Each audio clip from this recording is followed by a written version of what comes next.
What a day it was today.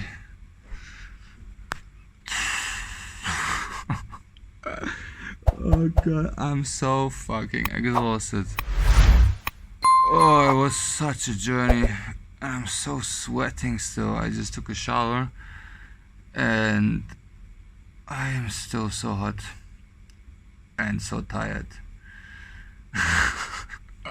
So basically, the bus. Oh, I thought Rishikesh is this spiritual city where it's all easy and people are chill, but it's still fucking India. Oh, it's so hectic. I just came from Delhi and just finding the station in Delhi, that was a fucking challenge. It's at metro station, gate 1. I just walked through the whole station a couple of times back and forth, and it's huge, until I actually found gate 1. And I just arrived 4 minutes before. I was already stressing, like, where the fuck is this gate 1? Just asking the people.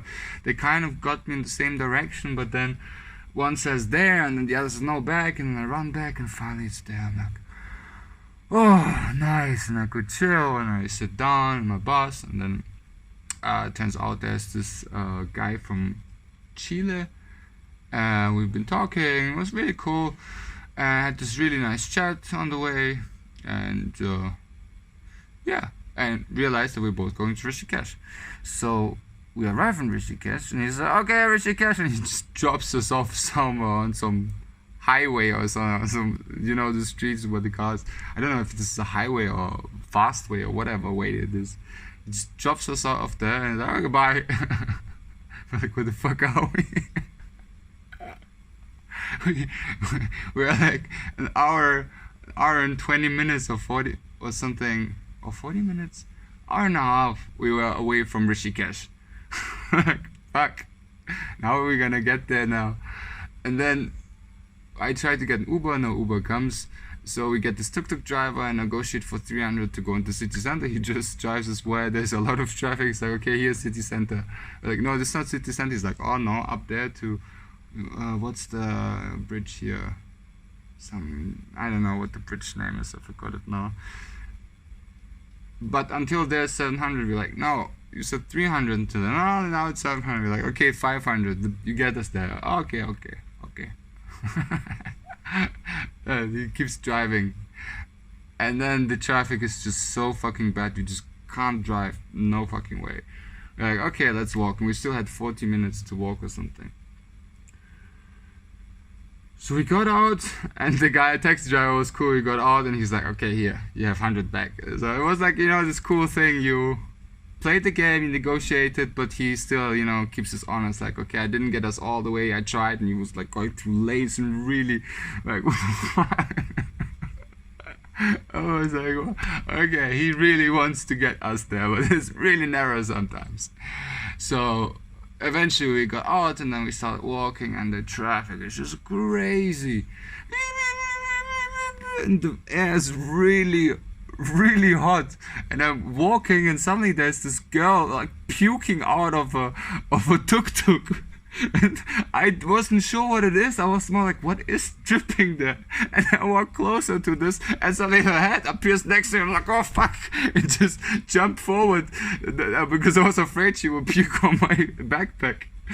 So we keep walking, and at that time I was still a bit recording, like, okay, like getting the journey. And I start sweating so bad, and just the air, and it gets really dizzy and stuffy. I'm like, what the fuck? And then we want to find a cafe, so we went close to the Ganges River. Then we went to find there a cafe, but there was nothing chill. So the guy I met, Pablo, he was like, oh no, I know a good cafe just here on the corner, just here on the corner. And then we walk, and 20 minutes later he can still not find this fucking cafe. He's like, okay, maybe just go here, Beatles Cafe. So we went into this super touristic Beatles Cafe. I'm like, okay, I kind of want to see Rishikesh, but it was kind of fun. Usually I really avoid those places. and the chai was really bad. It was really mediocre. It was like black tea with powdered milk, and it didn't really taste any spicy. But the pancakes were good. Pancakes with chocolate. So I got a bit of energy from that, and I'm like, okay, we can still walk. And he wanted to go to this ashram, to this yoga ashram, and he stayed there already before, and for a couple of months even or something. Now he wants to stay at least 10 days. And I arrived there, and I had such a journey from all I experienced, and I walked through the building, and it's empty, people not chilling there and not doing anything. So I'm like, I don't know, I just really feel sociable right now, and I just want to get this my mind out. So I just felt like, no, I think it's nice there, and it's all to schedule. They have yoga classes in the morning, and then they have breakfast and another class, then lunch, and like a Vipassana course what they have. And I think it's great, but I really just didn't feel like I'm ready for this mentally. I just need to just don't think about it for a little bit. And just recuperate my brain again. And then, because I decided to be honest to myself. And I'm really proud of that. Because, I could just say, okay, 2 days in this ashram, it's nice. And the guy was also nice. But somehow I just didn't feel like I really want to bond to somebody's energy right now. Even if it's just like on a friendship base. Because he's doing yoga and all that. And like, no, I want to just figure out what do I want to do here. And he kind of knows it already. And it was nice that I just, this time, really focused on what do I really want. Even though this sounds good, but my intuition tells me no. And I went to a few hostels there, and it didn't feel right.